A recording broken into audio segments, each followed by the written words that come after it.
extinguished one of the best from Tobacco Road. Now a chance for 2 straight over the ACC's best. After Carolina, there is reason to fear the turf. So sit back, relax, and join us for ACC basketball.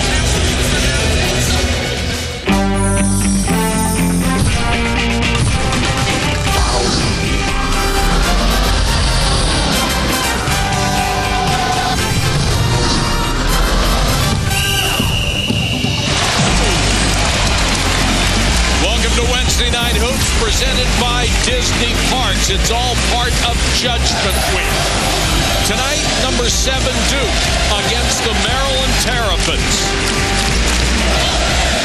North Carolina's stunning loss to Maryland has cut their ACC lead to just 1 game in the loss column over Clemson and Duke.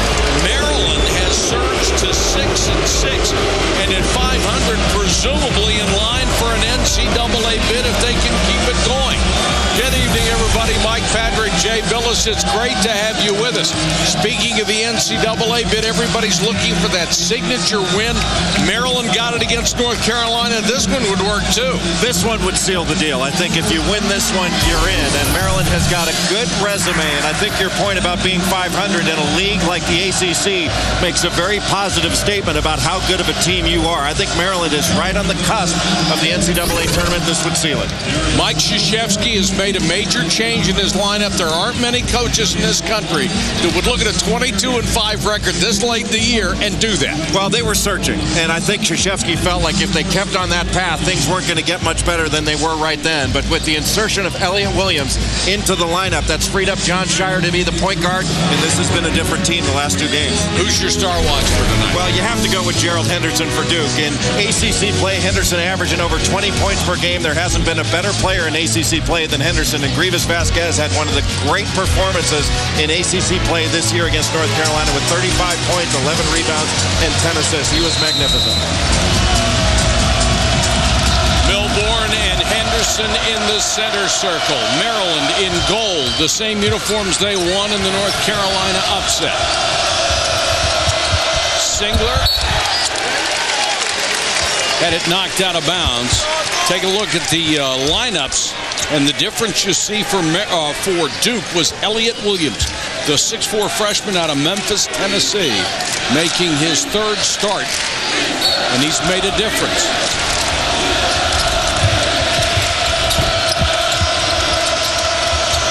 Maryland going with man-to-man. They can switch some screens, but they're really going to try to play off of Williams, and this is a key for both teams is rebounding. Maryland not a great rebounding team. Singler had that offensive rebound. He goes out to Shire, who has been shooting better, but not that time. And Sean Mosley with a rebound gives it up to Grievous Vasquez, who was absolutely unstoppable against Carolina. Milborn in the lane. Got it. Maryland with a 2-0 lead. Anytime that a big guy sets a screen inside, those big guys need to come back toward the ball. They will be open if they are tough enough to run their offense and come back to the ball. Terps have been tough at home against ranked teams. 4 of the last 5 have resulted in victories.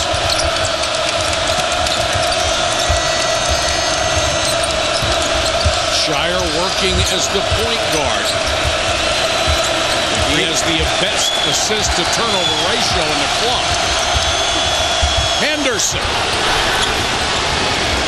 Boy, he can just explode to the goal. Well, that's one area where Henderson can really kill you is on drives. He can shoot it, but he wants to drive, and there's the transition, Mike.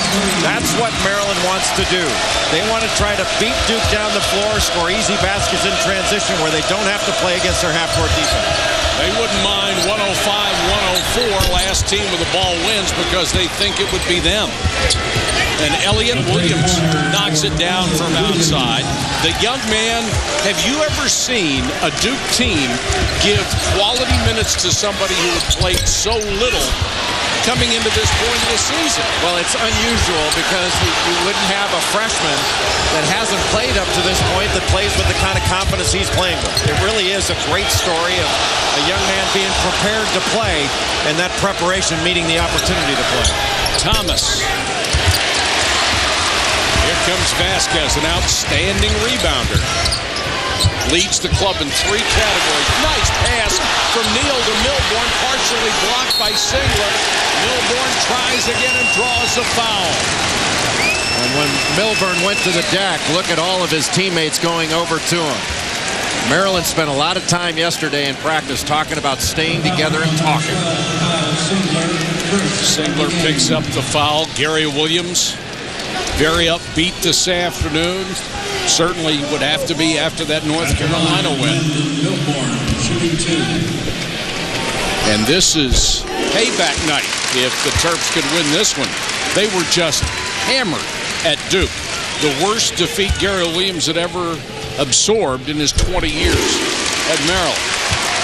Maryland putting on a little full court pressure, trapping off the first pass, 1-2-1-1. Outstanding officiating crew to go with an outstanding matchup tonight.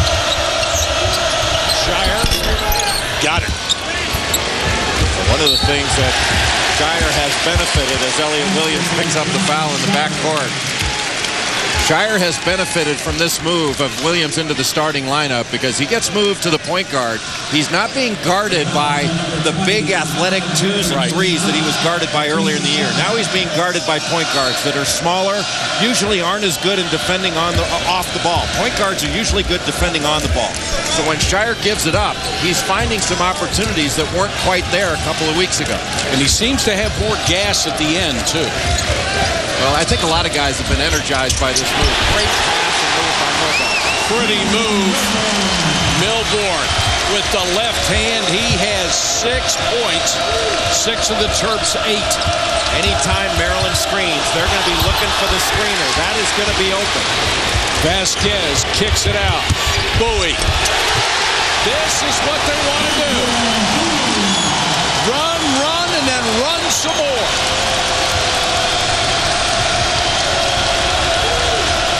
This for an atmosphere. Doesn't get any better.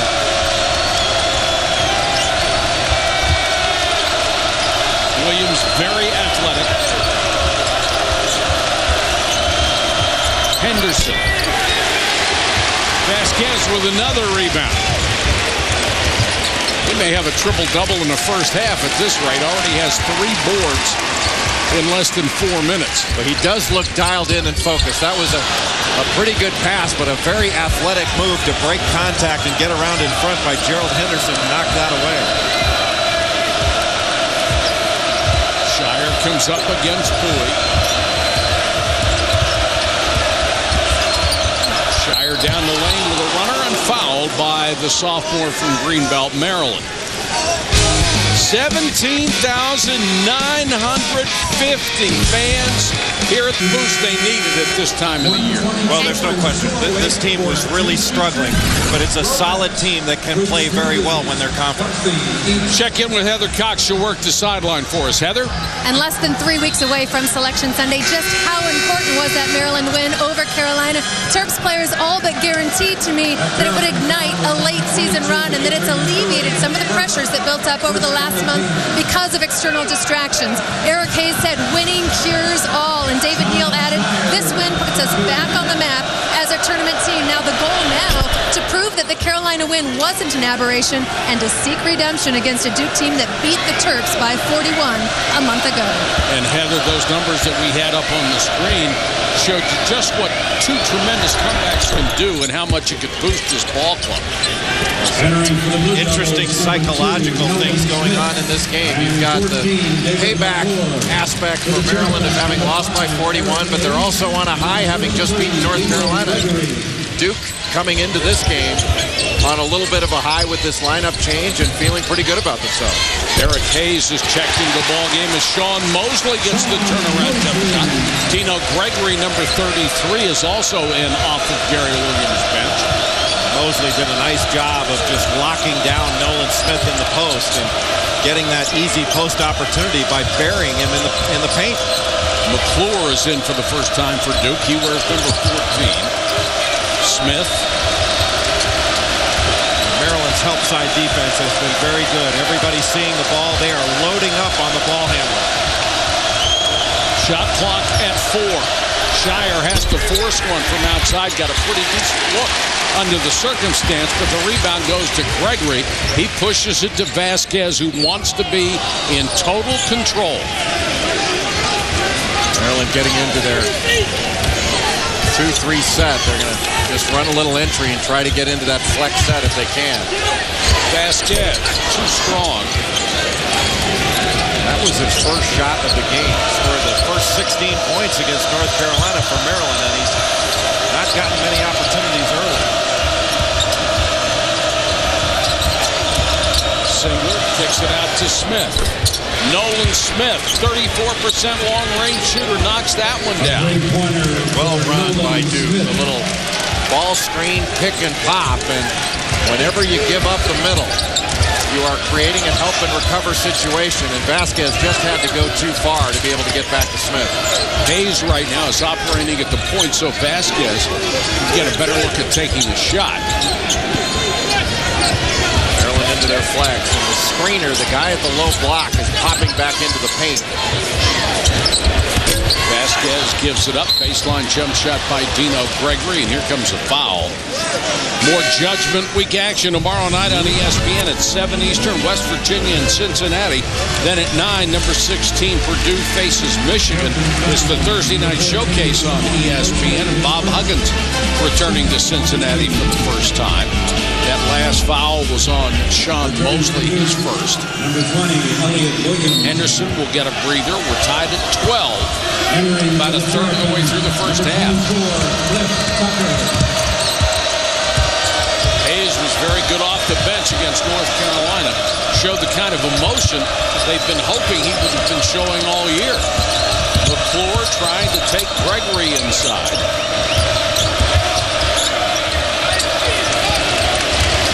Maryland's defense has been very solid thus far in the game. They are a lot of intensity. Yeah, they are staying down. Great move by Shire. Shire kicks it out, threw it away. Well, he just took it one dribble too far. That was a great little head fake hesitation move. If he had stopped for that short little pull-up jumper, that would have been the best thing to do. Took it one dribble too far and turned it over. Great little crossover. That was just too far. You know, he put himself in a position by leaving the floor to make a pass and turning that ball over. How many times do we see guys get caught up in the air with nowhere to go? Bravas Vasquez against Singler, got the run. Now, there's nothing this kid can't do. That was his first bucket of the night. He's such a smart player. I don't think he gets credit for being as smart as he is. And when he plays with poise, he's not only one of the best players in the ACC, but one of the best guards in the country. Yes, he is. Greg Paulus in for the first time. McClure with a rare shot. Singler, good offensive rebound, and then lost it. And there's a foul on Nolan Smith, a reach-in that stopped the fast break. So everything, even though it's only a 2-point game, everything so far seems to be in Maryland's favor. Zubek, the 7-footer, will check in for the first time. He had arguably his best game of his career in that first game against Maryland. Three won't go. Gregory over the back of McClure, and he'll pick up a foul. Bravas Vasquez, very good with the ball in his hands, but also good without the ball. Just curling off that little wing screen, getting the ball, and he's got the height and the skill level to get that shot off. A little running one-hander in the lane. Williams lost his dribble on the way in. Not really a scoring lineup right now for Duke. Tough shot. Smith under pressure. Vasquez loves the open court. Kicks it out for three. No, but a foul. And it's going to be on Nolan Smith, his second. Picked up two in a hurry. Bravas Vasquez, there may not be a more important player to his team in the Atlantic Coast Conference. You can see leads him in scoring, leads the team in rebounding, assists, and steals on the season. But his emotional lift that he provides his team, I think, is the biggest factor that makes him a great player. Well, you can't even imagine what they do without Vasquez in the lineup. I'm sure Gary Williams wouldn't even like to consider what would happen. Well, plus, Mike, when he grabs a rebound, and he does get a fair amount of rebounds, especially for a guard, he can take it the other way and start the break by himself. He's got 4 rebounds on the game thus far, and each one of the 4 rebounds have been defensive, and he's been able to start the break. This is Cliff Tucker, the sophomore from El Paso, Texas, at the free throw line. He had his 2 best games of the entire year against North Carolina, including the last one when he scored 22 points. The Terps really only got scoring from 2 guys, Vasquez and Tucker, in that ball game. Most of the other guys didn't contribute much at all, and Vasquez will now go to the bench for a rare breather. Well, Cliff Tucker had 5 made 3-point field goals in that game against North Carolina. He only had 7 made threes coming into the game. So I think he moved up on a lot of people's scouting reports. Really did. Just by virtue of that one game. Maryland going to the trap. Paulus had it knocked away. He's fouled. It's going to be on Tucker. Tucker with the reach from behind. You know, Duke can't afford to inbound that ball along the baseline and get trapped there. They were able to get the ball out, but that is not a place that you want to catch the initial pass. It was very reminiscent of the mistakes they made against Clemson in their full court pressure that killed them in that game. And Maryland is a good pressing team. They're nowhere near the pressing team that Clemson is. Who is? Yeah, that's true. That's a good point. Thomas is back in. Henderson can really shoot it, but he wants to drive. And you've got to keep him out of the middle. Duke hitting only 31% in the first 8.5 minutes of this game. McClure left all alone, didn't want the shot. Paulus, good head fake. A leaner, no. And out of bounds to the Terps. Good start for Maryland. 11:23 to go in the half. Going for their second straight upset. They're up by 4. 1-point game, though. Virginia Tech has the lead right there. Elsewhere, Kansas State trails Missouri early. Michigan State up 10 over Iowa. And South Carolina absolutely buried Kentucky. Mike and Jay. Maryland with the early lead by 4. Let's check in with Heather Cox. Heather. Duke players might be a little sleepy tonight, not just because of the late tip time. Yesterday, Maryland's fans' message boards listed the phone number for Duke's team hotel here in Maryland and urged fans to call players' rooms throughout the night to wake them up. One even went so far to advise fans to go to the hotel and pull the fire alarm to get everybody out of bed. Now, fortunately, there weren't any fire alarm pranks, but I was told the phones were ringing off the hook throughout the night. You gotta love the road games, guys. Oh. Yeah, you know, that stuff can be funny, but pulling fire alarms, I mean, that's dangerous stuff. Yeah, that's where the fun ends. Although that did happen to me one time when I was playing. I did get out of the building as fast as I could. I don't think I've ever moved that fast, frankly.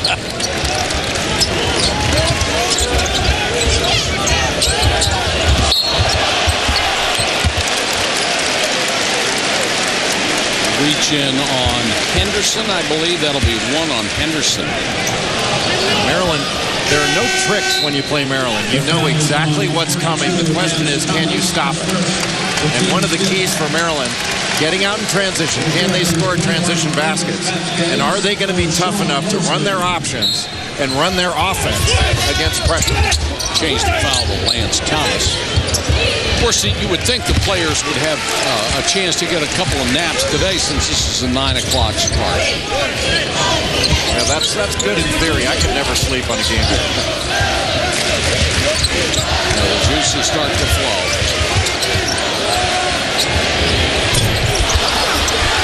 Neal tried to keep it alive. Boy, he battles at 6'7". He's always playing people bigger than he is. You look at him, and he's every man out there. But I'll tell you what, Dave Neal's a smart player, and he does a good job. Henderson, pretty drive there, and Vasquez called for a foul, and Gravis Vasquez always speaks his mind to the officials after a whistle blows. Saturday afternoon, 3:30 Eastern, ABC with a couple of regional games. You'll either see this Duke Blue Devil team take on Virginia Tech or number 3 Oklahoma and Texas Tech. College basketball presented by KFC, part of Judgment Week on ABC Saturday. Henderson from the baseline. That is a young man playing with a great deal of confidence. Anytime you play on the road, Mike, when you can execute your out-of-bounds underplays and get open shots, that's like the kicking game in football. Milbourne, pretty drive by the junior from Roswell, Georgia.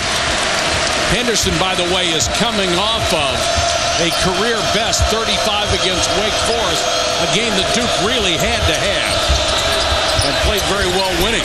Henderson partially blocked. No offensive rebounds for the Blue Devils. And numbers here for Maryland. Hayes, good bounce pass, a runner, no offensive foul. You can't drive that far against Duke. They play too good a help defense. Mike, here's an example of what Maryland's trying to do in this ball game. They set a little flex screen. Oh, this is the charge. Good job by Henderson to get over on the charge. But take a look. There was a screen set by Milbourne, and he came right back to the ball. A little flex screen. And the screener is the guy that's going to be open. But you can't just spin into the lane and call for the ball. You have to come back to the ball. That's what Maryland's doing, and they're getting most of their scores in the paint. Milbourne led the Maryland scoring in the earlier meeting between these teams. Singler, good head fake, baseline, good pass to Thomas. Knocked away. Williams with a rebound. He has it knocked away and picked up by Shire. Shot clock continues to run. It's down to 5. Shire has to put one up. If you bring that ball down, Mike, Maryland's going to try to take it from you. They don't come over just to put their hands up and keep their body between you and the basket. They come over to steal the ball, and they've been knocking it away. Good cut. Hayes with a good pass. Mosley with the cut that missed the shot.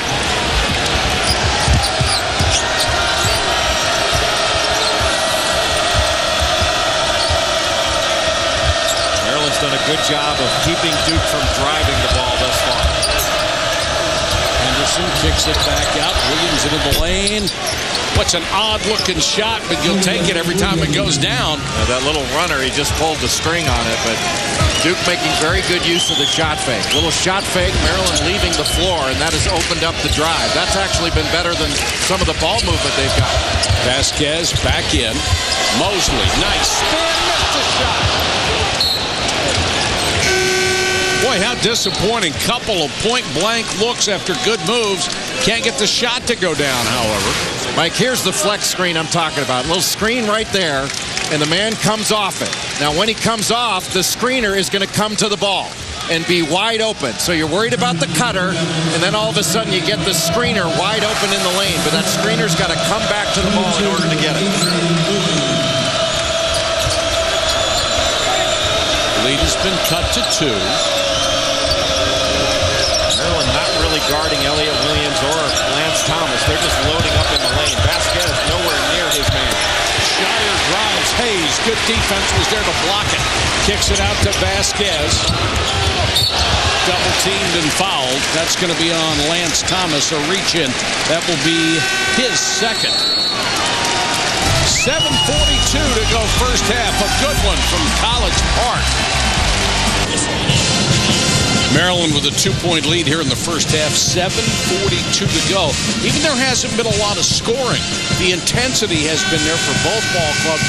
And I think particularly Maryland, this is a team that has been embarrassed a couple of different times this year, but they don't look like that team anymore. No, they're playing with a great deal of confidence. And this is not a big Maryland team. Usually Maryland's got a guy that they can lock you down in the post with. Some big, big, strong post guy.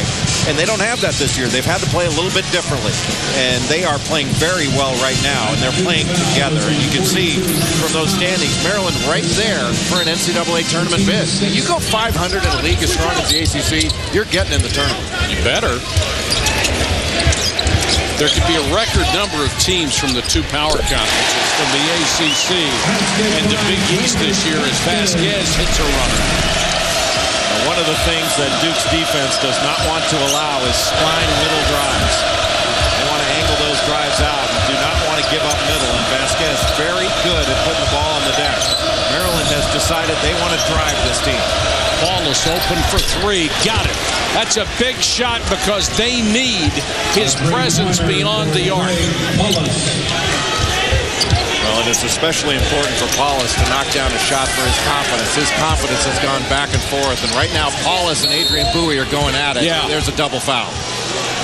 And Adrian Bowie got away with a push. Well, they were both elbowing and pushing and all that. Yeah, they were. Very good job by the official. I'm not a big fan of the double foul, but it's something that I think was necessary. And we're not seeing what happened on the other end either. But there were some elbows flying and there a lot of talking, and I think the officials did a good job to make that call right now. Second on Bowie, first on Paulus. Holy cow, Bowie went baseline all the way under and used the left hand to put it in. And he came from the other side of the floor. That was just a terrific cut. A poor job by Duke on out of bounds under defense. Plumlee fouled on his jumper. Gary Williams not happy about that call. You can see Bowie coming all the way from the other side, getting essentially a back pick from Dave Neal. And Duke did not communicate very well. Kyle Singler wasn't in position to cut off that baseline, and A little bit too much talking and noise out there. Guys need to just shut up and play. Nobody's interested. That'd be nice, wouldn't it? Plumlee with a free throw. That foul, by the way, was on Vasquez, his second. You know, it's funny, Mike. You've seen in the building tonight guys like Derek Lewis, the last guy to get a triple-double before Grievous Vasquez, and guys that played here years past like Ben Coleman or Buck Williams. Like, those guys were unbelievably tough players. Yes. And I don't ever remember those guys talking any noise. They let their games do their talking.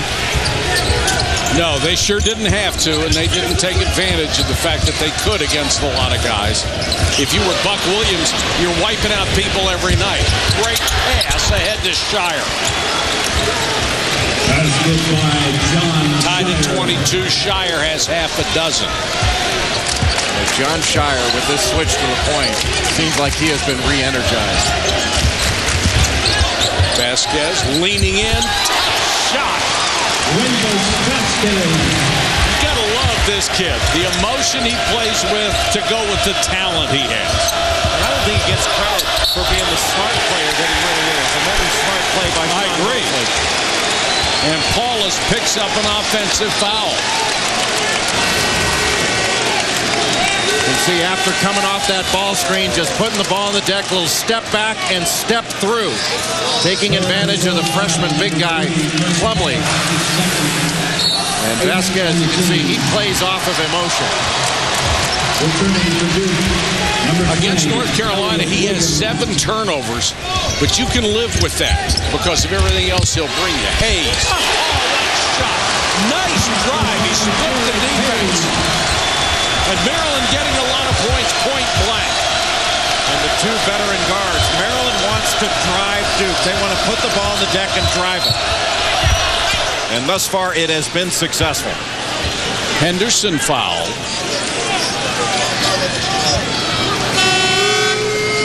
Now, one thing, when you talk about driving the ball, Mike, it's one thing to drive it, but you have to have movement by the other players on drives. Otherwise, that Duke defense can set, and that's where they get a lot of charges from coming over to the weak side. And thus far, because Maryland has gotten good movement from all 5 of their players on the floor, Duke hasn't been able to get into help side situations and draw those charges quite as often as you'd expect. Henderson, a 78% free throw shooter, hit 12 out of 14 in that 35-point outburst against Wake Forest.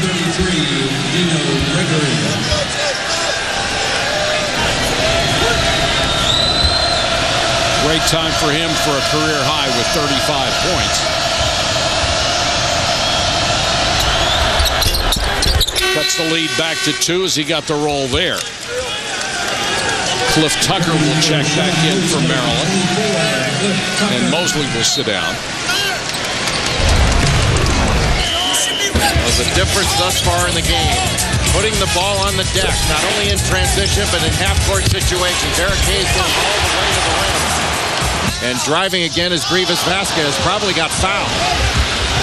Henderson with the block, and there's the lob, knocked away.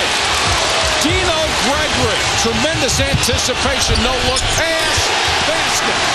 Vasquez to Tucker. He can put on a show, can he? Henderson for three. Now they say it's a two. Gerald Henderson has played with a tremendous amount of confidence and followed up a really bad play by throwing that lob in traffic when it was a low percentage play that really wound up being a 4-point turnaround because Maryland converted off it and came back and very calmly sunk that three. He has 8 points. Vasquez leans in again, and that's blocked by Plumlee, but that's going to be goaltending. Well, that looked like it was way short of reaching the rim. It did. But just not a very smart play by Plumlee. Just leave it alone. Bad play here and a good play by Maryland. Just not a very smart play. And Vasquez, look, his eyes are up. He's looking to both sides of the floor. And then the no-look pass at the end. That's just brilliantly done by Grievous Vasquez. Maryland by 4, under 4.5 minutes to go, first half. Now Maryland going with a little zone in the half court. Duke can get the ball into the middle. That middle is wide open. Williams is back in. This is Shire trying to do just that. Kicks it out to Henderson. Williams will try a three. Too strong. One and done. And a foul on Plumlee.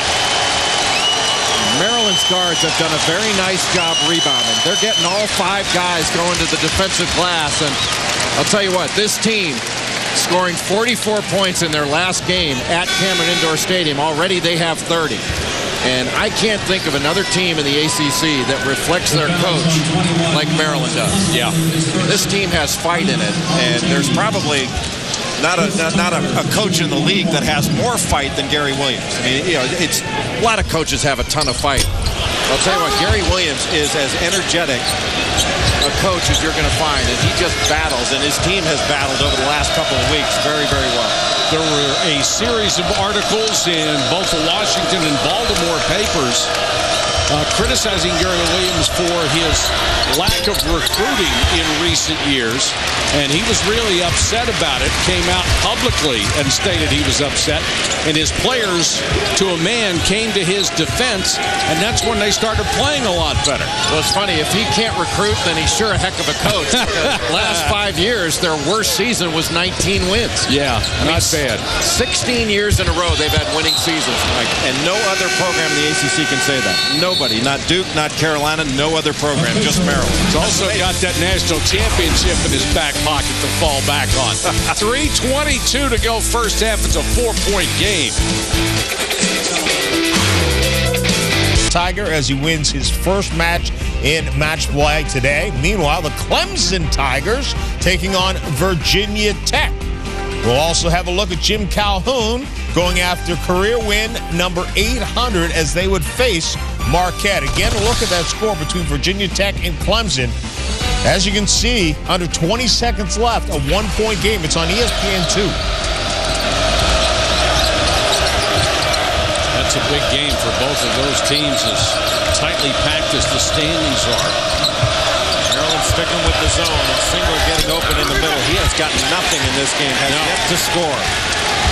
Duke shooting only 36%, and the Terps 12 layups in this ballgame. One of the reasons they are shooting 56%. Well, they've gotten them off of post feeds, like off of their flex and like that. Good block by Zubek, but they've also gotten them in transition.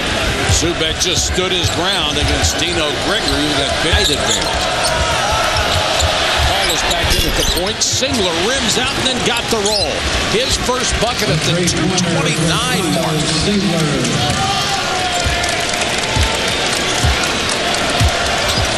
Maryland has gotten a lot off of driving the ball. They've moved it from side to side. They've been pretty patient. Ball is trying to stay in front of Hayes.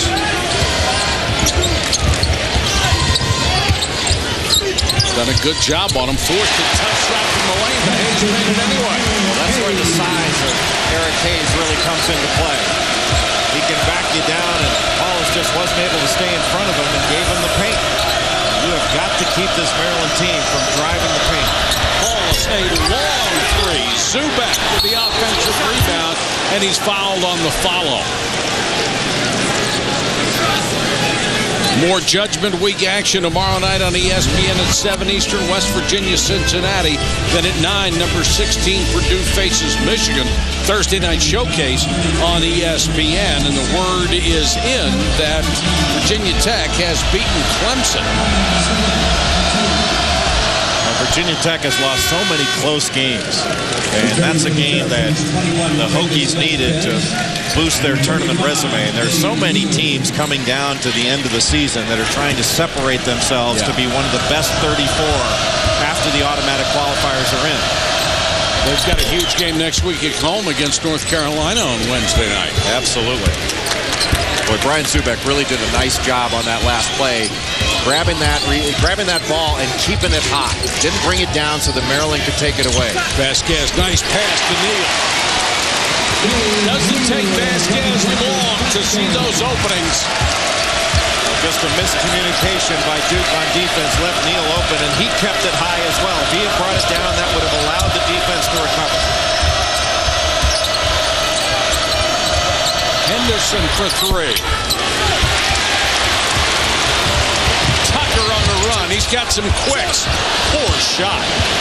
He fell. He looked like they could have called a walk on that. His foot slipped out from under him, and it was his plant foot. Shire, good ball movement to give Paulus an open look. And Paulus was ready to shoot as the ball arrived. That's really a key when you're a spot-up shooter. When the ball came around the horn, he was prepared. Tied at 34, and Duke has now hit 5 out of 12 threes. Paulus has hit a couple of them. For Duke, it's been the three-point line. For Maryland, it's been the drive. Vasquez, fadeaway jumper. Zubek with the rebound, and Duke can play for the last shot of the half. If you had not been looking at the scoreboard, wouldn't you say that Maryland was up by a half a dozen at this point, and yet it's tied at 34? Yeah, and Duke's done it with a three-point shot. You know, they've made 5 of them. They've been a jump shooting team for the most part in this ball game, and you got to give credit. You know, it's 5-0 in three-point field goals made, but you got to give Maryland a lot of credit. They're loading up their defense in the lane. They're not guarding Elliott Williams. They are not guarding the big guys because they're setting a lot of screens, the Duke big guys. But Maryland's loading up and trying to keep them out of the paint. That means jump shots are going to be open, and so far Duke's been knocking some down. There's Paulus. You get that emotion when he can hit a couple of threes, slaps the floor, and Wojciechowski, who was the National Defensive Player of the Year, said that's the way to do it. You make the bucket, you get back, and you play defense. Well, both teams trying to play off emotion. And everybody knows that's playing in this game how important it is. It's important for Maryland because they're trying to build a tournament resume. And Duke's trying to continue to build on what they believe they've found with this new lineup. Paulus against the double team, nearly threw it away, but Shire comes up with it. And now Duke can play for the last shot. Maryland going to stick with this zone, but it wouldn't be a surprise to see him go man a little bit later on in the possession. Paulus.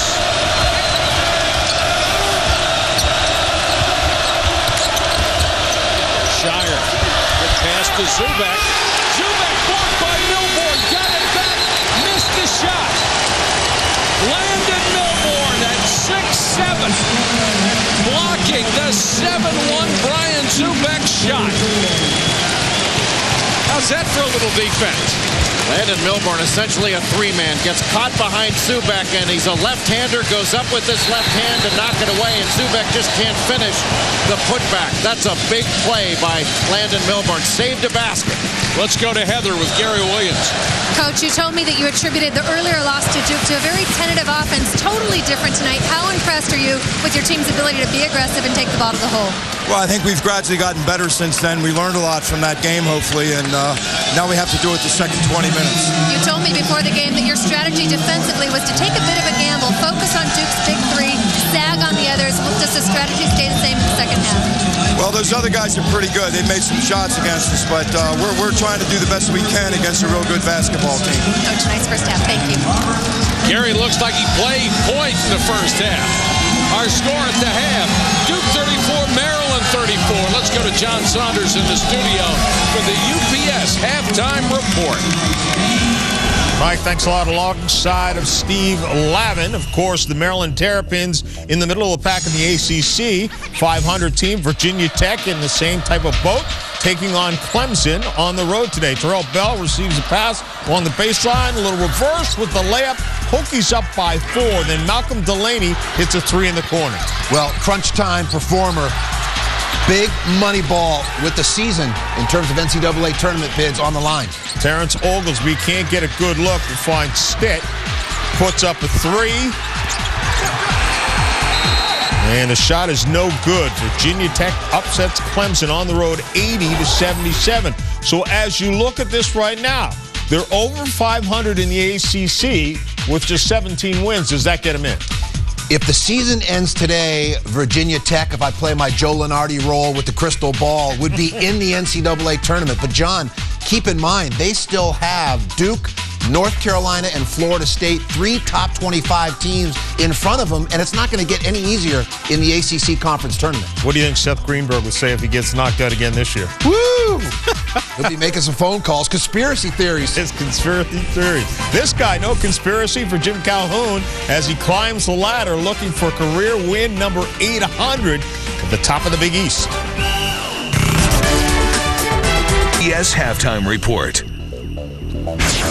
In the first meeting, it was all Duke against Maryland, but Gerald Henderson needing all of his 8 points to have the Blue Devils tied with Maryland at halftime. John Saunders alongside of Steve Lavin. We began the night with Coach Jim Calhoun, who's already a Hall of Famer, looking to pick up his 800th career victory, but it would be a tough one on the road against Marquette, a team that hadn't lost at home this year. Of course, Connecticut hadn't lost on the road. Dominic James, though, looks like he might be lost for the season. Well, a devastating blow. They're losing an experienced quarterback, a playmaker, shot maker deluxe. Broken bone his foot. Matthews with the easy finish. Marquette led by 6. Matthews is 20. A.J. Price, though, it was his night, knocking down a 3 to tie the game at 28 apiece.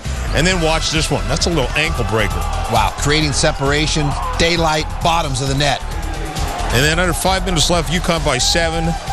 Price is going to miss a shot. Even took the time to look at the defender sliding on his fanny. Stanley Robinson picks up the loose ball and throws this one in. Weight room shot, John, right there, doing the chin up on the rim. But Marquette would not fade. That's McNeil with a little runner there. Marquette down by 3. McNeil at 26. And then Price with a long 3 would finish with 36 points. But the night belonged to Coach Calhoun, 7th Division I coach, to get to 800. He spoke with Alan Hopkins. Coach, for you personally, I know you're not prone for hyperbole, but 800th win, what does it mean to you? Well, you're known by the company you keep, and I saw it in the notes, and I kind of like that company of great coaches. But more importantly, we'll get ready for Notre Dame on Saturday, and this is a great win, and tribute to Marquette, they can really play. Congratulations on 800. We'll see you down the road. Thanks, Coach. He says he likes the company he keeps. Well, this is pretty good company to keep A.J. Price. Well, completely at peace with his game. A senior. There's the breakdown move there, creating separation.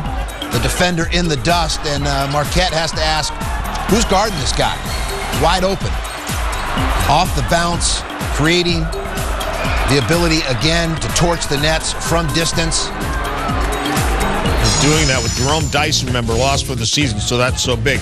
Rutgers against Notre Dame. Notre Dame will face UConn next, but first they got to get past Rutgers. Luke Herringody's initial shot doesn't fall, but gets the rebound and puts it back. Notre Dame by 9. 3 minutes to go. Anthony Farmer drives. Rutgers is a tough little team. They are, and they're using the speed, good spacing there, the bounce to get to the rim. Mike Rosario, one of the best freshmen in the country. Little ball fake, 3-pointer on the way, no good. Herringody with the rebound. And Notre Dame hangs on to knock off Rutgers at home 70-65. So the resume here, as they climb towards 500 in the Big East, do they have to win that game at UConn to be in this tournament? Or have a chance even? Yeah, they've got to continue to win games, John. And also, it's the conference tournament. They've got to win at least 2 games, impressive wins, knock off some ranked teams in the conference tournament to ensure that they make the NCAA tournament. Well, for the Big East, you know that UConn, with that win, goes to the top, just half game above Louisville. Pitt, the number 1 team in the nation, they won't be at the end of the week. And Marquette drops to 12-3. Remember, the top 8 teams get buys in the Big East tournament. Well, it's clearly the deepest league all season long, well chronicled by the pundits, the experts, the analysts. I think what's most important, what's most impressive about this league is they have more teams built in terms of personnel, in terms of talent and coaching to make runs to Detroit. That's what really separates this league from the others. Any team on that list, you know you're going to get a rough night, and even some teams that aren't on that list. Early on in the Big 12, Missouri with a huge lead over Kansas State, 47-28. Texas Tech trailing Texas 22-16. And Iowa and Michigan State. Michigan State, a little bit schizophrenic of lately, but right now, 41-32, they have the lead over Iowa.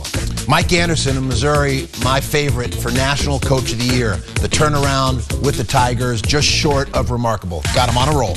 All right, Tigers, you're talking them. How about this Tiger? Tiger Woods, 8 months off, a baby, and bouncing back like he never missed a step.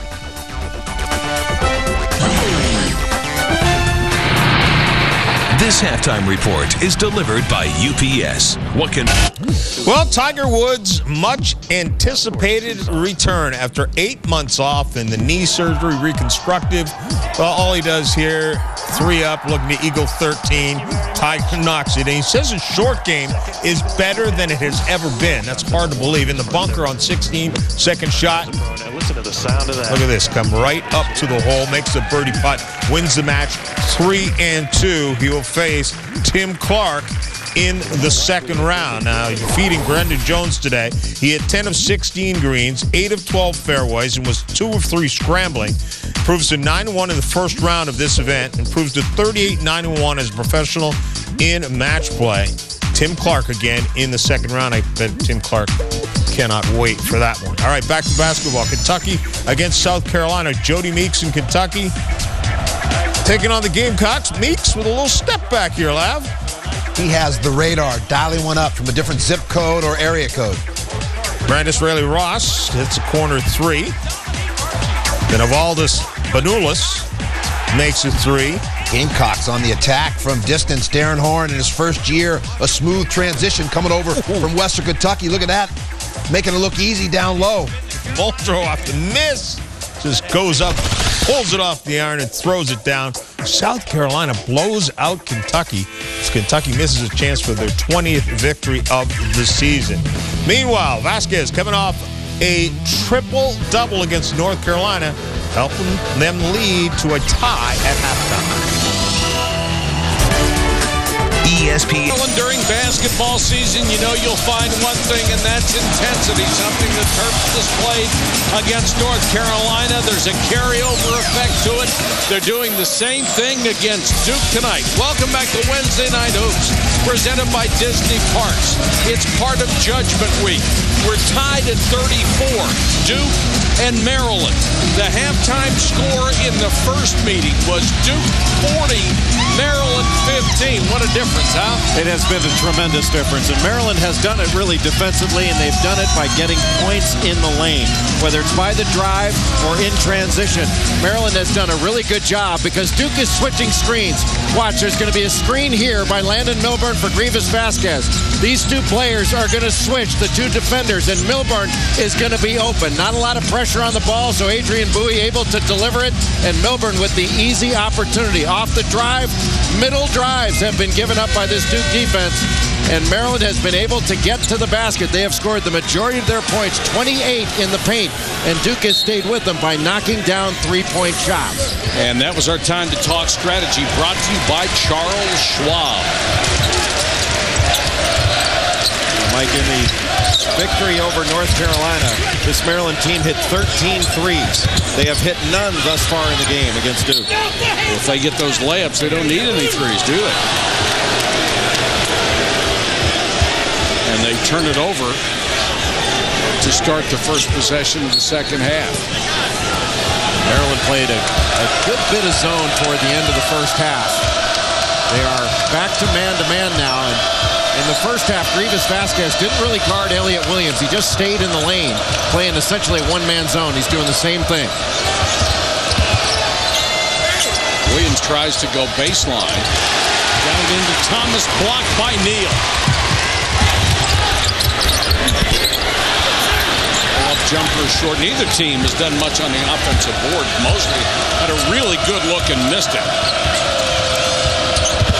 Mosley got a hand on that pass inside, but there's a foul. Let's check in with Heather. Well, the way Duke played defense, they said at the half they were very fortunate to be tied at the half. They said they've got to be a lot more assertive, a lot more aggressive. Like Jay said, allowed 28 Maryland points in the paint, allowed the Terps to shoot 54%. Offensively, Duke very disappointed that Kyle Singler only had one first-half basket. A big point of emphasis in the second half will be getting Kyle involved early. Something to look for, guys. Well, Heather, when you talk about that 54% that Duke gave up in the first half, in the 2 games since Duke has gone to this new lineup, inserting Elliott Williams into the lineup and moving John Shire to the point, Duke gave up 54% to St. John's and 61% shooting to Wake Forest. Now, they forced 19 turnovers average in those 2 games. That made up for giving up so many easy baskets, but I think this Duke team has got to lock down better defensively. And there's a foul on Elliott Williams trying to apply pressure in the backcourt to Vasquez. That's his second. If you're forcing all those turnovers, you can probably live with the consequences of it. But if you're not, Vasquez got it. Followed his own shot. Vasquez right now is on pace to get close to another triple-double. 4 assists, 5 rebounds, 12 points. Well, if you had to describe Vasquez's play in 2 words, you would say under control. He has been under control the entire game. Something he has not always been.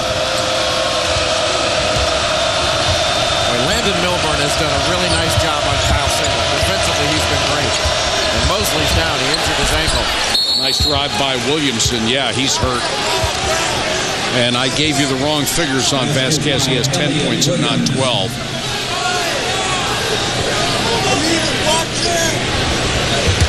Boy, Mosley is in a lot of discomfort.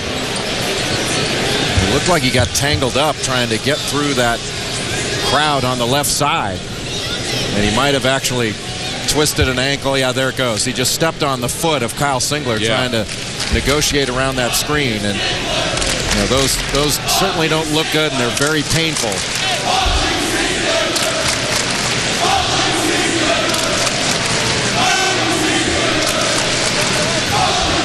And Sean Mosley has had a very good game thus far. You hate to see him have to leave, especially as hard as he has played, as much as he's put into this game. Gary Williams out to check on him. Mosley, the Gatorade Player of the Year in the state of Maryland out of Baltimore last year. It's a nice hand from this appreciative crowd.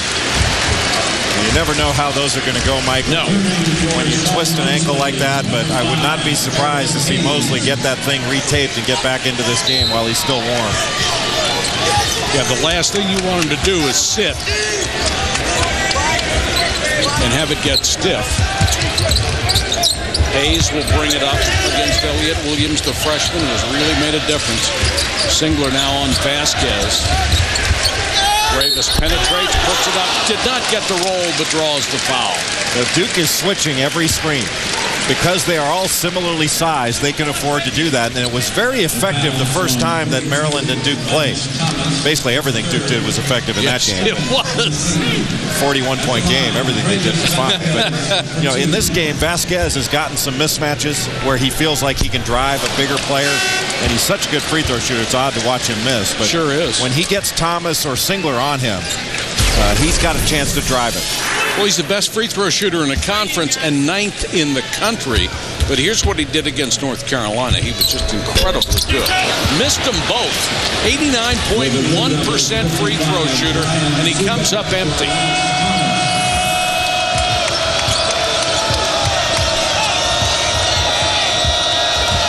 Shire trying to get away from Hayes. Singler has been basically ineffective on offense. Zubek backing in on Neal and fouled by Neal.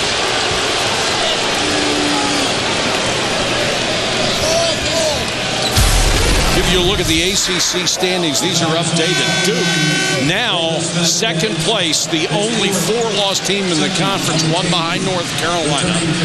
In the loss column, they still have yet to meet for the second time. Clemson, Florida State, and Wake all with 5 losses. Maryland, with this late rush, is up to 6-6. Bodies flying, Zubac scores as Neal hit the deck, and Neal raises his hands to say, where was the whistle? Well, Zubac just ran down the lane. He started up by the elbow of the free throw line, ran down the lane, and just threw Neal out of the way. He was wide open, got the ball and scored. Neal just flew out of bounds. And you want to make Neal fly, you got to hit him pretty good. Neal's going to try to return the favor, rolls over the top of the rim, and Zubac will get the foul. Well, take a look at this play. We saw something like this when Michigan State and Purdue played last week, where Goran Suton was thrown to the ground by Robbie Hummel, a similar play by Brian Zubac. But what do they say in football? If they don't call it, it's not holding? That's correct. If they don't call it, it's not a foul. And I've watched Dave Neal for 4 years. I don't think that bump is going to knock him off his feet and out of bounds. He's 260 and solid. You're going to have to hit him a little harder. Yeah, that may be true. It may have been he put a little bit extra into it, but there's one thing, when you're in that spot, the defender, if he's in legal guarding position, is supposed to be entitled to that spot. I kind of like the way the officials have managed this game. They've done a really good job of letting the players play, but still calling the fouls as they should be called for the most part. It's a great crew we have. Henderson fouled as he tried to get around Cliff Tucker. That's 3 on Tucker. And the crowd right now is getting on the officials because they think, wait a minute, Dave Neal got thrown to the ground, you're calling a touch foul. But that's an absolute in basketball officiating. When you put 2 hands on a ball handler on a drive, they're going to call that every time. Every single time, and the players know that. Shire out of the corner for 3. Neal with a rebound. Singler knocked it away and got to score. Right now, Mike, this game is about toughness. When the ball is long or loose, who's going to come up with it? And Gary Williams wants a timeout, and he's giving the officials an earful before he turns to talk to his players. He doesn't like the way this is going because Duke is taking the lead.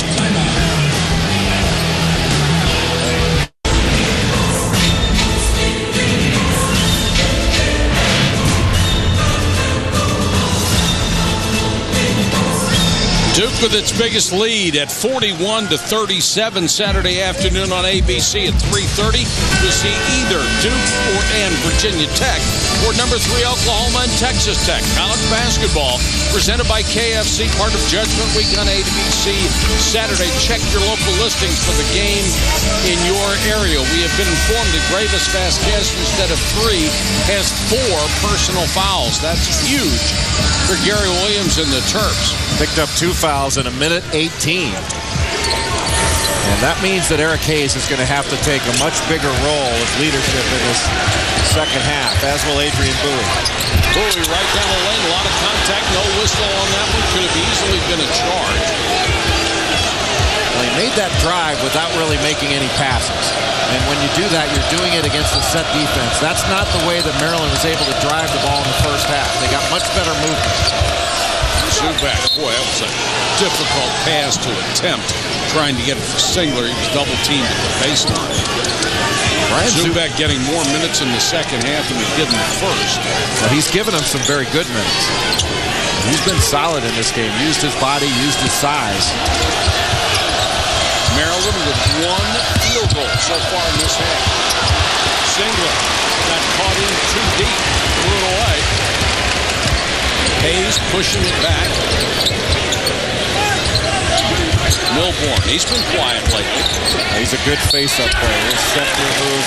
He's really a 3-man. And anytime he gets the ball in the post, he's going to face up and put the ball on the deck.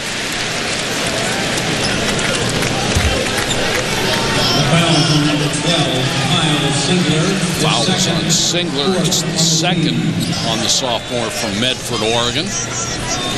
The one thing that Maryland really hasn't gotten much of is second chance points, mostly because they haven't missed a lot of shots. Well, that's true, too. Landon Milburn, one of the better offensive rebounders.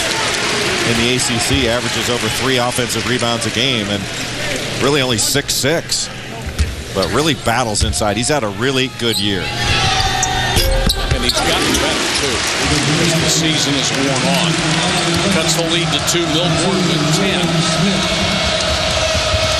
Duke with numbers. Smith, just nobody shut him down, so he just kept coming. Nolan Smith with the layup.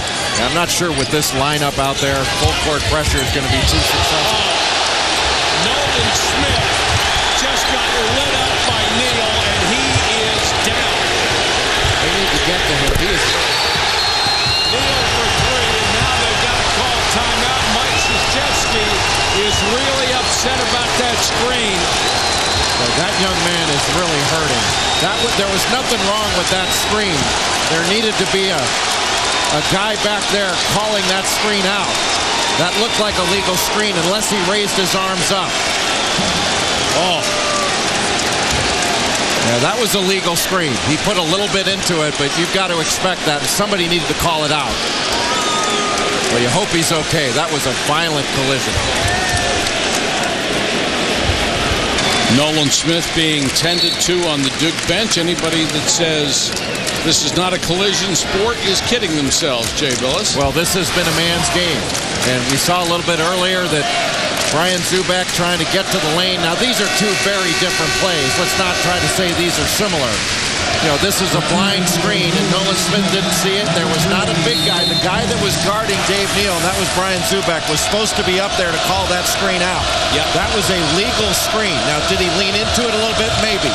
But that was legal. Nolan Smith. Oh, got Henderson. Holy cow. Henderson. He went up about 12 feet.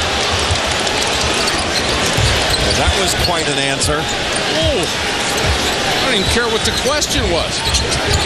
That young man has an extra step on his ladder that the rest of us just don't have. 5:42. Body still flying. This time it was Henderson. I was going to say Nolan Smith had grabbed his rib cage. Shot clock is down to 4. Hayes is going to have to do something with it against Zubak.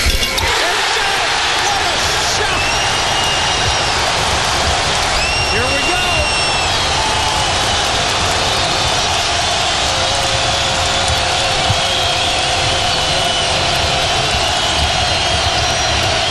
Wallace, nice kick out. Single, short.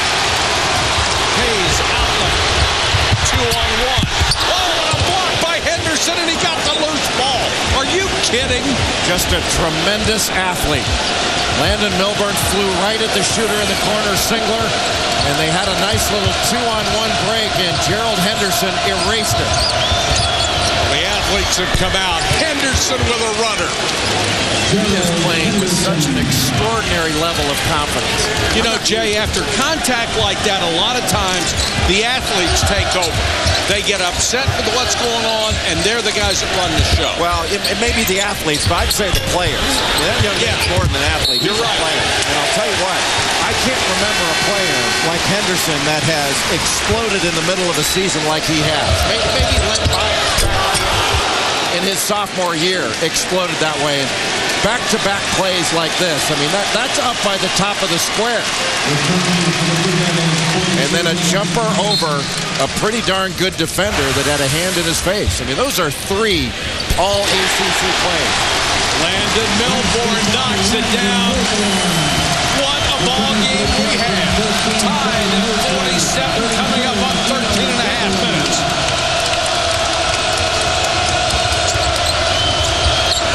Henderson has to kick it back to Shire. Good weave. Paulus open, in and out. Shire kept it alive. May have gotten away with a hack. Singler into the lane. Got the roll. What a physical contest. Isn't it?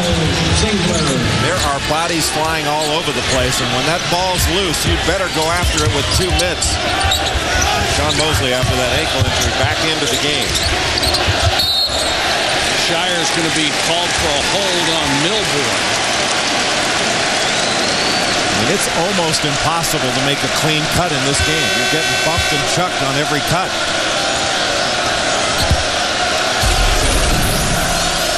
Gerald Henderson, the way he played in November and December, he was a very, very good player. You don't average 11, 13 in a month without being really good. He's very good. But he has become a great player over the last couple of months, and his consistency at a high level has been really impressive. He has become a superstar in a league full of incredible talent. Hayes trying to beat Paulus into the lane. Nice shot by Hayes. And again, the height advantage. He knows what he's doing, and he takes advantage of it. Hayes, 4 for 4 from the floor. Well, Mike, when Grievous Vasquez went out with his fourth foul, we said that Eric Hayes had to be the guy that stepped forward as a leader, and he has done that. That's why Maryland is tied in this game with 12 and a half to go. Singler passed on a 3 to go down the lane and drew a foul on Milborn, only the first of the junior. You take a look at the two coaches, Krzyzewski and Williams, and they say there aren't competitors and characters like there used to be. Forget it. Those guys couldn't play a game of jacks without being competitive. It'd be a nasty game of jacks, wouldn't it? There'd be elbows flying. That's right. Tied at 49. Mosley. Man. You go anywhere near Henderson with a basketball in your hand, he's going to get you. He's got 3 blocks. He's been everywhere. He's done it on both ends of the floor. He's going to get a breather right now, as is Cliff Tucker from Maryland. Hayes to inbound. If you're watching this game and you think maybe one of your friends isn't, call them up, tell them to turn this on. You don't want to miss the rest of this. Tell them to put on some shoulder pads and a helmet first. Bowie. Adrian Bowie is a 23% long-range shooter. He had only made 11 of 47 all year. He shot that one like he was the best there is.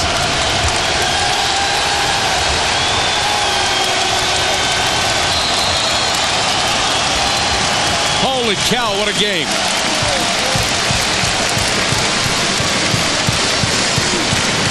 Adrian Bowie, scoring point guard, but he's the type of guy that attacks in transition, not the type you expect to pull up and drill a lefty 3 right in your face, but that's exactly what he did to give Maryland this lead. In high school, you're right. He was a tremendous scorer, but not that good a shooter. He has not been that good a shooter at Maryland. Looked pretty good on this stroke. Saturday against North Carolina.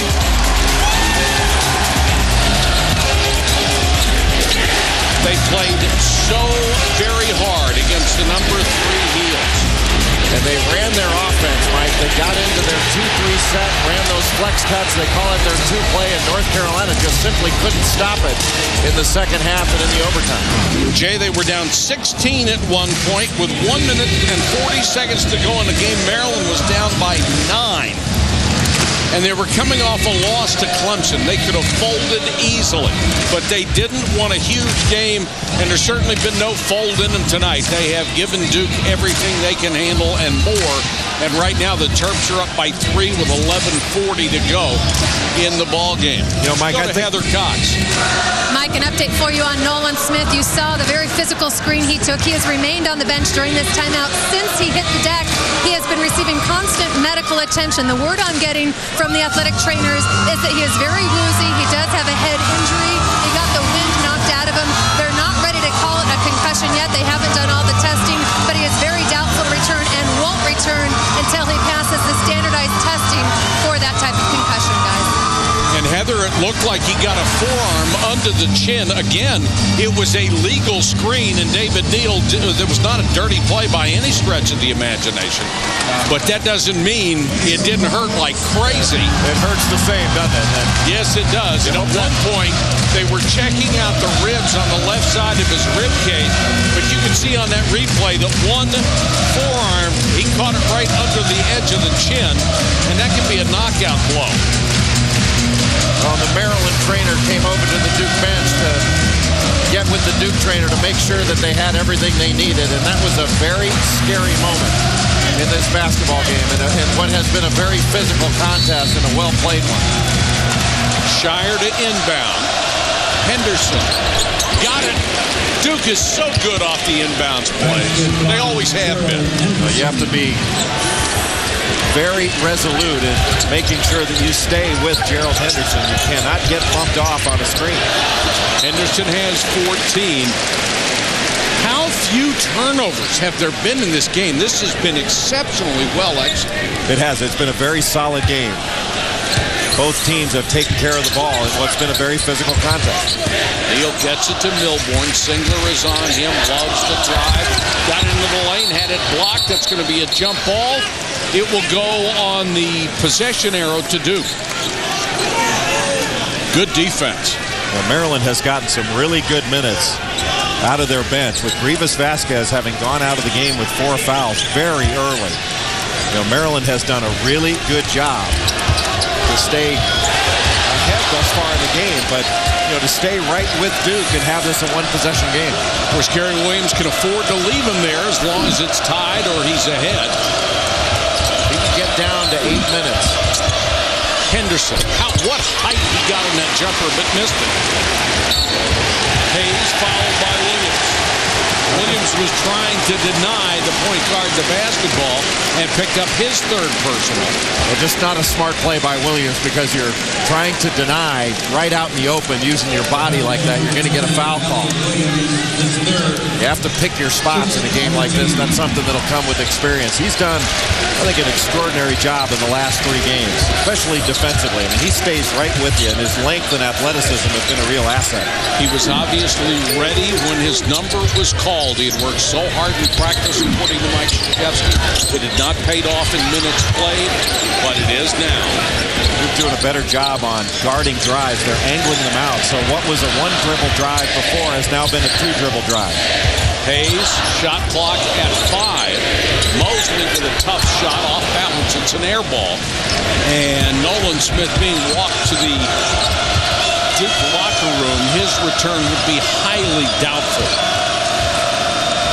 Duke has really ratcheted up his defense in the last few possessions. Lee Doubles with a chance to take the lead. Henderson with a runner. He's fouled before the shot. And the crowd really didn't like that call.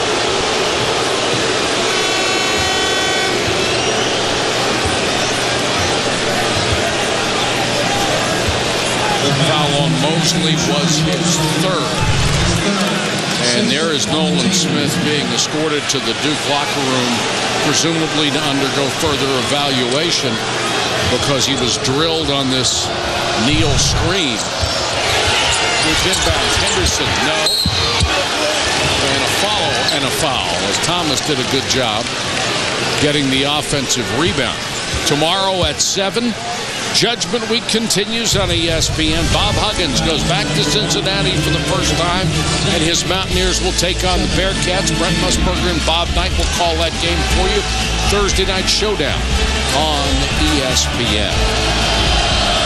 West Virginia's done a great job all season long not having their point guard Joe Mazzulla in the lineup. Yep. That's an NCAA tournament team as well. And they have gotten better and better. They've had a couple of huge wins lately.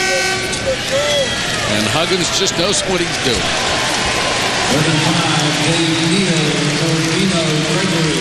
Neal comes back in as Singler goes to the free throw line with a chance to give Duke the lead at the 10:03 mark.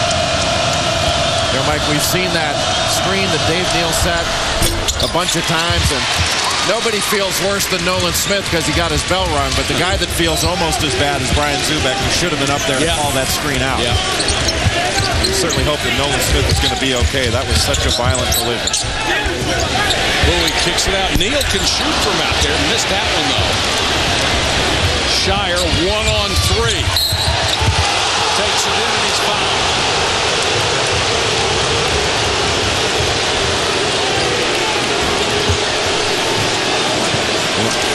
Cliff Tucker had an opportunity to get that ball when it was loose. And instead of getting down on the floor for it, just kind of reached down. And that was the difference in Maryland gaining possession or Duke taking it the other way. I mean, when the ball is loose in this game, both teams have to get on it. Yeah, this is not a reach-for-it game, is it? Shire, one of the best free throw shooters in the league. He's in the top 10 at 83.7. He's had 20 or more points 3 of his last 5 games and is coming off a career-high 30 against Wake Forest. Both he and Henderson had a career high in that game. They combined for 65 points. First time 2 Duke players have combined for 30 in a game since 1980. I was going to say, since maybe you and Allery did. Yeah, oh, yeah. If he scored 60 and I scored 5. Milborn. Boy, he's a good player. Landon Milborn with 14-point, tied again at 54. And this is all without Grievous Vasquez. This has been a heck of an effort by Maryland. Williams slashes. Elliott Williams, the freshman, seeing more and more time and making more and more critical plays, particularly on defense. He has given Duke the lead with 9:06 to go from Comcast in College Park. All year long. Well, it's been played so well and so hard. And I can tell you, out of those last 2 huddles, there's no way that there was a whole lot of X and O talk. You know, this game has come down to getting loose balls, grabbing big rebounds, stepping up to the line, showing toughness by knocking your free throws down. Hayes really carried it. Tough try for a pass on Mosley. Maryland fortunate they will maintain possession. Singler will come back in as McClure was in there only briefly. Still no sign of Vasquez with those 4 fouls. Milborn. I think Terry Williams can wait till he gets down to the 8-minute mark, or maybe that last time, the 8-minute timeout, before he puts Vasquez back in. Bowie with the shot clock running down, goes baseline, reverse, no, but draws the foul. Nice job by Adrian Bowie. And a strong right-handed drive by a young man who's a left-handed player. Bowie's just a sophomore out of Greenbelt, Maryland, and in ACC play. He's averaged 10 points per game. 7 on the team. Adrian Bowie for 2. The free throws have really helped this Maryland team throughout the season. You know, this is a team that has not shot the ball well from the perimeter, but from the free throw line, it's a very good free throw shooting team.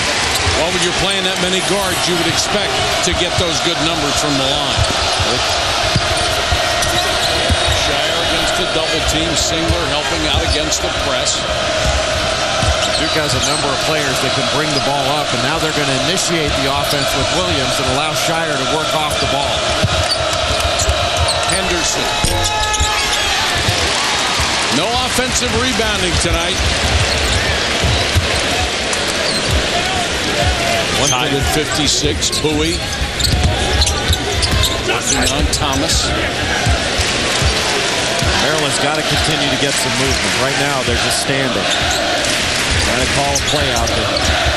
Get into a set. Bowie cut off the baseline. Wheels inside. And he got everything but the basket. What a pretty move. But that was just one guy essentially going against 5. He almost pulled it off, but there was not one pass made in that possession for Maryland. Here comes Vasquez to the scorer's table. Singler lost his footing, and it's a travel. Vasquez will come back at the 7:33 mark in a tie game. 56-56, 7:33 left. Time in the Atlantic 10. Dayton facing Rhode Island. Time winding down in overtime. 91 apiece. Marquise Jones move. And then with his back to the bucket, throws it up and drops it down before the buzzer. They're now 3-1 in overtime this year. Micah J. All right, thanks, John. A tie game here, and Disney Parks celebrates the moments of the game. What a performance by Gerald Henderson tonight, Jay. Well, Gerald Henderson is not only a great athlete, he has matured into a great college basketball player. Just off the charts with his ability to get up and finish, block shots. He is knocking down perimeter shots. He's driving with great poise. He has just had a terrific game. Milborn got the basket on the goaltend as Henderson caught it off the glass. And Maryland goes back on top, 16 points. Any opportunity that Duke gets to drive Grievous Vasquez, I think they've got to do it. Henderson rejected. Shot clock will not recycle. The ball didn't touch the rim. Shire, tough three over Hayes. He's short. Offensive rebound and the follow by Elliott Williams. What a smart play and an alert play to get that loose ball and quickly get it up off the glass. The numbers on Vasquez after the triple-double against North Carolina. He has 10 points, 6 rebounds, 5 assists to go with those 4 fouls. Maryland going back to their 2-play, which is that little baseline flex cut. And with Vasquez in the game, when he catches the ball and Maryland blasts off that baseline screen, Vasquez is the one guy that can really deliver that ball. Such a good passer. He can see not only the cutter, but the screener as well. Vasquez will sit here. Bowie with the free throw and missed. Jerry Williams trying to substitute Vasquez offense and defense. He doesn't want him picking up a foul on the defensive end, especially when we've got a tie ball game. Tied at 58. Thomas for Duke has 4 fouls now, so McClure comes in. Pick and pop. Singler kicks it out to Henderson. Good head fake, takes a 15-footer. Williams with another rebound at 6'4", and that will be goaltending on Maryland. How about this kid? 6'4", 180. He's gotten 2 offensive rebounds on successive possessions. And Mike, the offensive rebounds he's gotten have been off the floor. You know, he's getting down and getting loose balls when there are a bunch of hands around him. I mean, that ball is on the floor there, and Elliott Williams was the guy that comes up with it and winds up getting the score off the goaltender.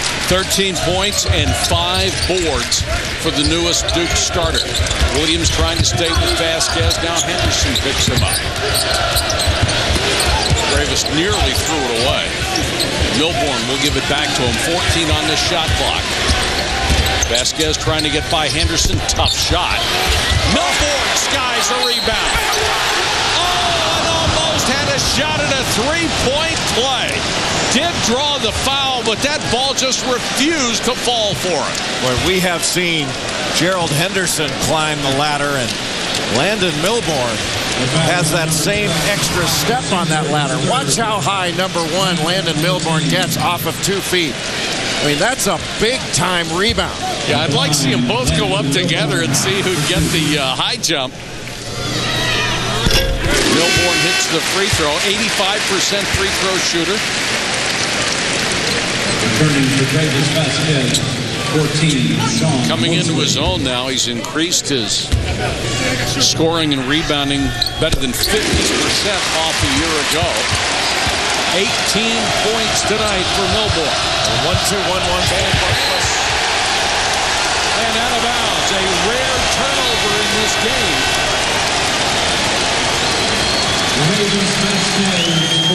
Like that looked like the same kind of turnover that Duke had against Clemson against their pressure. Sure did. You know, running away from the ball, not coming to it, then catching, facing, and attacking the pressure.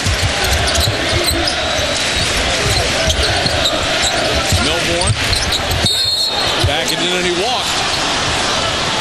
Two great athletes going at each other. Gerald Henderson moving his feet so effectively to stay in front of Milborn on that left-handed drive. Heather Cox, what do you have? Well, after the collision, you saw Duke's Nolan Smith go to the locker room. He was feeling very nauseous, so officials did escort him to the locker room with an empty plastic bag where he will remain under observation until the end of the game. Now, he's had 14 double-figure scoring games this season.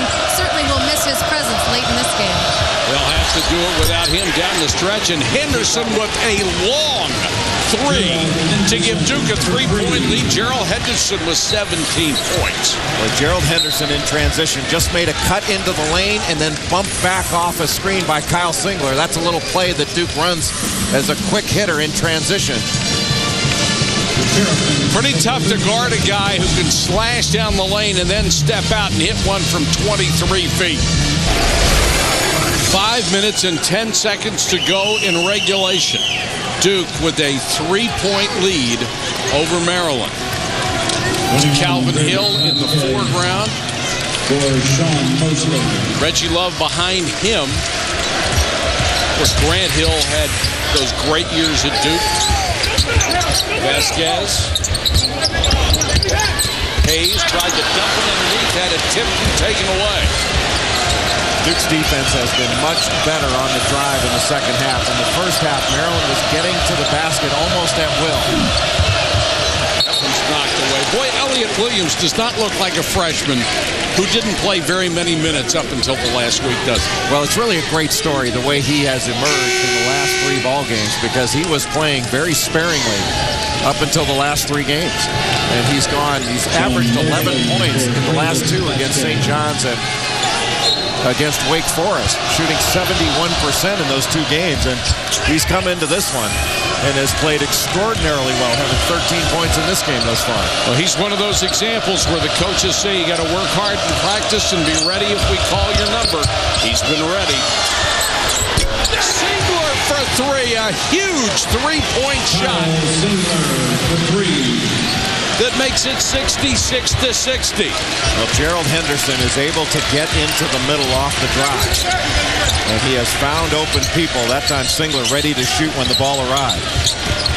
Biggest lead for either team right now, 66-60. Here's where Maryland needs to run their offense. Bowie with a runner, got it. Nice use of the glass by Adrian Bowie to cut the lead back to 4. Well, Duke and Carolina, obviously the greatest basketball rivalry in the country, but Duke and Maryland has been even more intense than that one. These teams have had some beauties in the last few years. Henderson with a drive, and I don't think Bowie was ever going to get that call. Or Mosley picked up his 4th. Timeout, 3:39 left. Welcome back to the Comcast Center. Championship trophy on display here. Look at the evolution of this series. Starting in 1995, Duke won 7 of the 11. Then 9 out of 5 from 2000 to 2004. They still have the edge since 2005, but Maryland has had some of its biggest wins against the Blue Devils. Henderson goes to the line. Quite a line for this young man tonight. 17 points, 6 boards, 3 assists, 3 blocks, and it goes beyond the numbers. The plays that he makes ignite the crowd and ignite his teammates. Well, and he's made plays when no one else has been stepping forward to make them.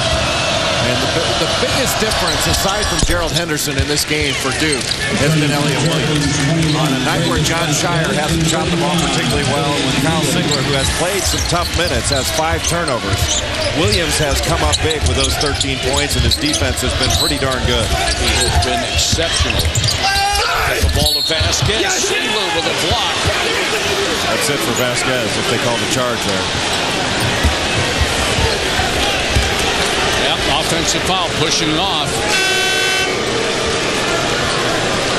And that is a huge blow to Gary Williams to lose Gravis Vasquez.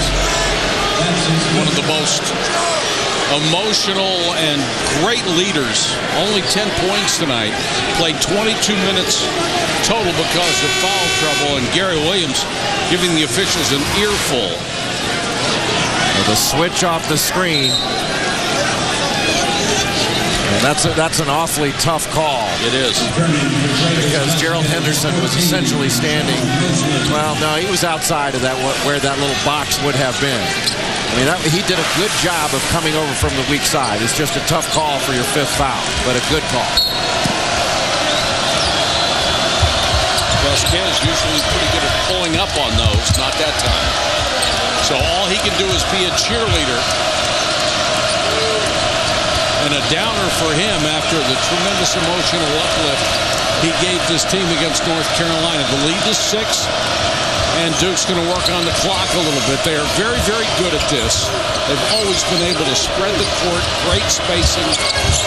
Henderson into the lane, a little push shot, no. Got the offensive rebound, tipped out to him. Good job by Singler to keep it alive. When that ball has been loose, Duke has just come up with more of them in the second half. That was a big offensive rebound for Duke to get because they get to chew up more time on the clock. They've had 13 of those, Jay. They are a better rebounding team than Maryland. Williams lost his balance but kept the dribble alive. Singler with a runner, and he's fouled. That's going to be on Mosley, and that'll be 5 on Mosley. Mosley just slid underneath on that drive. And Singler, trying to make sure he did not charge, just kept drifting to the right, and Mosley kept drifting with him. That was really all set up by Duke getting that offensive rebound. And also by the use of the shot fake. You can see that clearly slid right underneath, but there have been so many times in this game where Duke has made use of the shot fake and Maryland has left the floor, and that has opened up some drives, and all of a sudden you got 5-on-4 opportunities and you put Maryland into help situations. That's really hurt the Terrapins. This has been a magnificent ball game. Right now, Duke with a 6-point lead and 2:25 to go. And Singler will go to the line trying to give the Blue Devils their biggest lead of the night. They have been given everything they can handle and then some. By the Maryland Terrapins, the same team that knocked off North Carolina in their last outing. But they'll have to do it without Gravis Vasquez, who just fouled out of the ball game. Well, they did it for 10 minutes while he was completely out when he picked up his 4th foul with a little over 17 minutes to go. So they've proven they can do it. There's Henderson going over the back. That'll be a foul on Henderson. Remember, this is the same Duke team that won 85-44 at Cameron Indoor Stadium. Just blew Maryland out from the very beginning. The Terps just looked awful that night. Totally dominated, but not tonight. They are showing you that they are a team that may have to be dealt with in the ACC tournament and looking for an NCAA bid as Milborn goes to the line. Well, that foul by Henderson, he should have used some better judgment there. And Landon Milburn has had a great game. 19 points. He's been knocking his free throws down up until that point. But if he had knocked both those down, we still are looking at a 2-possession game. 7 out of 8 from the line. Duke can drive middle because of the way they're being shaded. Maryland's trying to force them into help, but that's allowing Duke to get into the paint. They're so good at milking the clock and then still being able to get something out of it at the end of the possession, especially with a guy like Henderson. Good ball movement. Shire has a 3. Well, what a pass by Elliott Williams. That was not his shot. He made the extra pass and got it to Shire, the better shooter who had the better look. And anytime you get it to a shooter who is stepping into his shot. And Elliott Williams is playing beyond what you would expect from a freshman in the clutch. Well, especially coming in this late in the season. Gerald Henderson, after that screen, that basket was after Nolan Smith was knocked out of the game with that backcourt screen, and was a pretty darn big answer for Duke on the road. And he has played another outstanding game. And there to pick up the charge, which was the 5th foul on Gravis Vasquez, and knocked out the emotional leader of this Maryland team. More of Judgment Week comes your way tomorrow night on ESPN at 7 Eastern, West Virginia and Cincinnati. In the Big East, then at 9, we go to the Big Ten. Number 16, Purdue against Michigan. Thursday night showcase on ESPN. Boy, Michigan really needs that game. I think if Michigan can beat Purdue, you have to expect they're going to be in the NCAA tournament. Hayes fouled by Williams. That's 4 on the freshman from Memphis.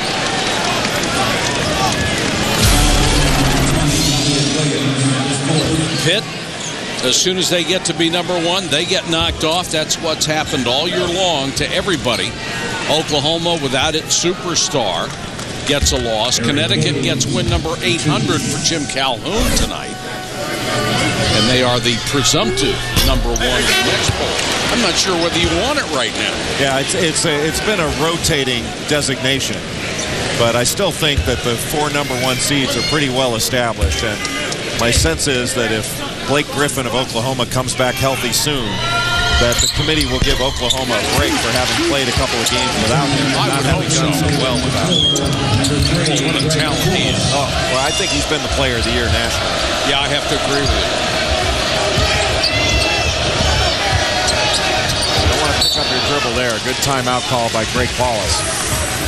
Yeah, he knew he made a mistake, walked into a double team, picked up his dribble immediately, called a timeout. He was going to make sure he wasn't going to get in any further trouble with 1:29 on the clock. Well, number one has been quite a revolving door. The presumptive national champion as we started the season, North Carolina, seemed to be the invincible one, just waiting for the coronation. It hasn't quite worked out that way. Although I still think you can make the case of North Carolina being the best team. Pittsburgh took over, Wake Forest for a short time. Duke took over for a short time after that. And it has been one knockout punch for a number one team after another. You just can't seem to hold on to it for longer than a week or two, especially at this point in the season. But you know what's been interesting about it? The teams that have elevated themselves to number one had played so brilliantly to get there. And then as soon as they got there, it didn't seem like they had more than 2 or 3 days, and somebody lit them up and they lost number one. Yeah, first of all, they're good teams that are having to go on the road. But also, these are younger teams that we've had in years past that have taken that mantle. There aren't a lot of teams that are senior dominated right now in college basketball. And we're seeing a little bit more volatility because of it. Williams was fouled by Bowie. Now, Williams will go to the free throw line. Coming into this game, he was only shooting 51.9% from the line. And misses the first. Check in with Heather Cox. Heather? Well, everybody amazed at what the freshman Elliott Williams is doing. In fact, so much so that they're questioning why Coach K didn't make the switch sooner. Coach K's response, it wouldn't have worked any sooner. It was the right timing. He was working so hard after practice every day with assistant coach Nate James on his defense and playing so hard. It was the perfect collision of when preparation meets opportunity, and he was ready. Coach K said it's one of the best rewards of coaching. Somebody like him take advantage of an opportunity given to him. Absolutely, Heather. And you got to hand this young man all the credit in the world for what he has done. 14 points tonight. And he doesn't look like a deer in the headlights a bit. And Nate James, the Duke assistant coach, working with him a lot after practice. The right teacher never hurts either. Certainly helps to have people believe in you. And it can be really difficult for a player who has been essentially stuck on the bench to keep his spirits up and to realize that, hey, I still will have an opportunity. When my number gets called, I have to be ready. That can be very difficult. Maryland's hurt itself at the free throw line tonight. And Shire is fouled. They've only shot 63% from the stripe. And this is a team coming in. It was number one in the ACC at 77%. They could be a lot closer than they are right now had they shot what they normally have shot from the free throw line. Yeah, it was a shock to the system when Grievous Vasquez at the start of the second half missed 2. Yeah, I'm not sure he's done that all season long. No, it was a shock to his system because he was the best in the ACC coming in. Paulus has done very well for Duke coming off the bench tonight. Zubek gave them some good minutes. And you have to know this was what Mike Krzyzewski was hoping for. That if these guys are not going to start, that they would give them a spark coming in off the bench. Tonight, at least, it's worked that way. Now, this is still a very good Duke team. I do not think this is a favorite to reach Detroit, but it's a good Duke team. And this team has been fragile. It was knocked back in the last couple of weeks with some losses, and especially the way they lost at Clemson. Right. And going up to Boston College and losing in a game that they felt like it was a must-win. This has been a very important 3-game stretch for Duke. St. John's, Wake Forest, and this game. And this will give this team some renewed confidence. Doesn't look very easy down the stretch either, does it? Of course, it's not going to be in this league. Bowie against Singler. No, basket, but a foul on Kyle Singler. Not a smart play at all by Singler. You don't want to foul when you've got a lead like this. But Maryland, 17-9. They'll go to 17-10 if they can't make an extraordinary comeback in the last 56 seconds, and they'll move to one game under 500. But they'll be favored in 2 of the 3 that they play. And Wake Forest has been vulnerable of late. Yes, that is a young team that if you can take them out of transition and make them play a half-court game, you've got an opportunity, and especially having them here at the Comcast Center. I would give you even money that Gary Williams is going to have this team at 8-8 by the time they go to Atlanta for the ACC tournament. 51.1 seconds to go. Maryland can now only foul and hope. Don't forget that early on in the season, Maryland beat Michigan State when they were ranked in the top 5. That's so right. Maryland has 2 top 5 wins on the season. Virginia Tech beat Wake Forest. NC State beat Wake Forest. Boy, Wake Forest right there in the row, the gift that keeps on giving. Virginia's win over Clemson. I mean, we've had some teams in this league that have come up with some big wins. I don't think Virginia's going to be going anywhere. Virginia Tech had a huge win over Clemson today. I think Virginia Tech and Maryland both battling for NCAA tournament spots, and I think we could see as many as 7 teams, maybe 8. It's possible for 8. Yeah. But I think 7 is more likely out of the ACC. The issue is the ACC and the Big East have been so strong. With their beating each other up, how's that going to be valued by individual committee members in the way they judge games? Yeah, you hope. As often as people have said, it doesn't matter how many teams come out of one conference. You would like to see them live up to that statement this year, because you could see 17 teams out of these 2 conferences and not have an argument. Once you get into the committee room and the automatic qualifiers are factored in, every team has to be judged as an independent, not as a member of a particular conference. They have to be looked at as an independent, because these teams aren't playing round-robin schedules anymore. No. So a team that you can have a team that's with you or ahead of you in the standings that hasn't played as difficult of a schedule. And that's a subjective view that the NCAA Tournament Selection Committee has got to take of each individual team to find out who are the 34 best teams after the automatics are factored in. RBIs there. And this is really amazing to me. It's a sign of economics, I guess. The ACC announced it will have a public sale of tickets for the ACC tournament for the first time since 1966. John Swofford, the commissioner, said it's a unique combination of having the tournament in that big Georgia Dome where they can get, I think, about 34,000 in, and the economic times that we face.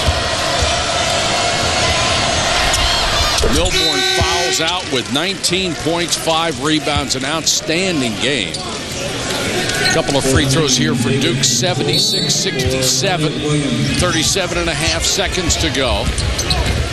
And the crowd fouling out. It has been a tremendous effort as Henderson skies for another block. Tremendous effort for Maryland. There's certainly nothing to hang their heads about. And they were handicapped the entire game by the foul trouble of Gravis Vasquez, who spent a lot of time on the bench and then quickly fouled out after Gary Williams had saved him for most of the second half. Yeah, his 4th foul was about a little over 17 minutes to go. It was probably the biggest play in the game. And Maryland battled, but Duke got so many loose balls in the second half, whether they were offensive rebounds or the ball was loose on the ground. Duke wound up coming up with those loose balls. Well, they earned it, there's no doubt. And a big win for Mike Krzyzewski. And again, you've got to take a look at what he does. How many coaches in this country with a 22-5 record would make a drastic change in their lineup because 22-5 is not good enough? Well, they want to be better than that. They want to extend their season.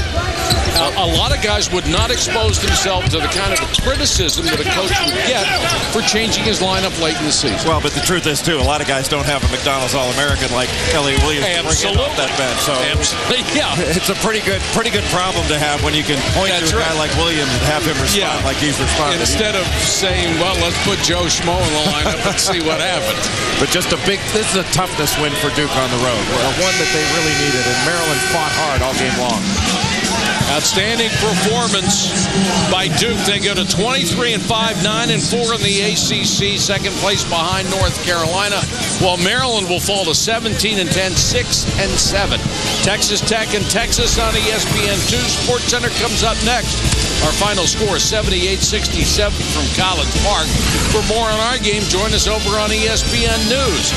For Jay Billis and Heather Cox, this is Mike Patrick. Thanks for watching. This has been a presentation of ESPN, the worldwide leader in sports. Now let's go to John Saunders.